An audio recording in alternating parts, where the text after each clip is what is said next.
नमस्कार, प्रभात न्यूज मध्ये आपले स्वागत। मी दिलीप मोहिते घेऊन आलो आहे गेल्या 24 तासांच्या घडामोडींचा आढावा। सुरुवातीला एक नजर ठळक घडामोडींवर।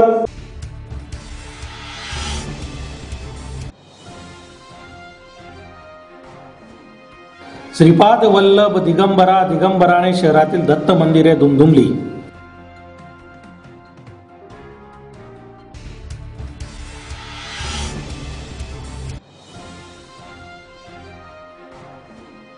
नोटाबंदीच्या परिणामाने लोकनाट्य मंडळांची झाली परवड।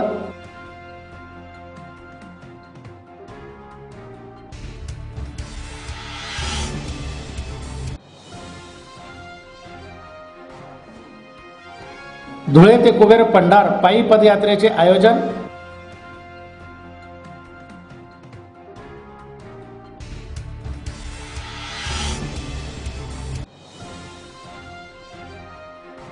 छत्रपती शिवाजी महाराजांच्या समाधीस्थळी मद्यप्राशन करून गोंधळ घालणाऱ्या लोकप्रतिनिधींवर कारवाई करावी।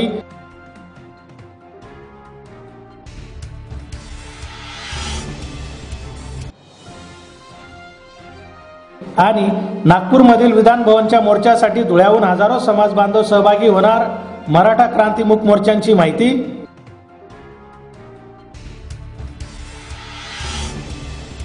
आता बातम्या विस्ताराने। दिगंबरा श्रीपाद वल्लभ दिगंबरा या जयघोषाने शहरातील दत्त मंदिरे दुमदुमली गेली होती। श्री गुरुदत्त जयंती निमित्त शहर परिसरातील दत्त मंदिरामध्ये आकर्षक रोषणाईसह सजावट करण्यात आली होती। महाप्रसादसह विविध धार्मिक कार्यक्रम झाले तर सकाळपासून भाविकांनी दर्शन घेण्यासाठी एकच गर्दी केली होती। दत्त जयंती निमित्त शहरातील विविध दत्त मंदिरात धार्मिक कार्यक्रम झाले। शहरातील शिवाजी रोडवरील श्री स्वामी समर्थ सेवा केंद्रात दत्त जयंती उत्सव साजरा करण्यात आला। त्यानिमित्त 7 डिसेंबर पासून विविध कार्यक्रमांचा समारोप दत्त जयंती दिनी झाला। यात गुरुचरित्र पारायण, भागवत, नवनाथ, दुर्गा सप्तशती, श्रीपाद, श्री वल्लभ, मल्हारी सप्तशती ग्रंथाचे पारायण झाले।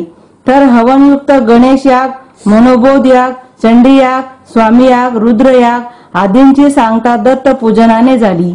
तसेच गांधी चौकाजवळील दत्त मंदिरात महाप्रसादाचा कार्यक्रम झाला। या महाप्रसादाचा लाभ घेण्यासाठी भाविकांनी एकच गर्दी केली होती। शहरातील एकविरा देवी मंदिरात दत्त जयंती निमित्त पूजापाठ, अभिषेक तर दुपारी 12 वाजता महानैवेद्यासह महाआरती आणि अन्नदान वाटपाचा कार्यक्रम झाला। यासह विविध दत्त मंदिरात धार्मिक कार्यक्रम झाले।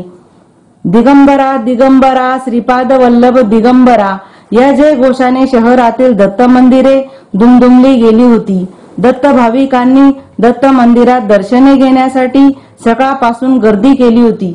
आज दत्त जयंती आणि पौर्णिमा असल्या कारणाने ज्यांच्या आरत्या खंडित झालेल्या होत्या, म्हणजे आडी अडचणीमुळे राहिलं होतं, ते बहुसंख्य आज आरती लावायला देखील भाविक या ठिकाणी आले आणि पंत्या लावायला देखील या ठिकाणी आले आणि आज भाविकांची वर्दळ चांगल्या प्रकारे आहे। तरी या कार्यक्रमानिमित्ताने दत्त जयंती निमित्ताने धुळे शहरातील सर्व नागरिकांना, भाविक भक्तांना दत्त जयंती निमित्त व पौर्णिमा निमित्त हार्दिक शुभेच्छा। आणि आता संध्याकाळी 7 वाजेला आई भगवतीची पालखी सोहळा मंदिर परिसरात संध्याकाळी 7 वाजेला होईल आणि 7 वाजेला पालखी सोहळा झाल्यानंतर पुन्हा आरती होईल। आरती झाल्यानंतर प्रसाद व शंखतीर्थ हे देण्यात येईल।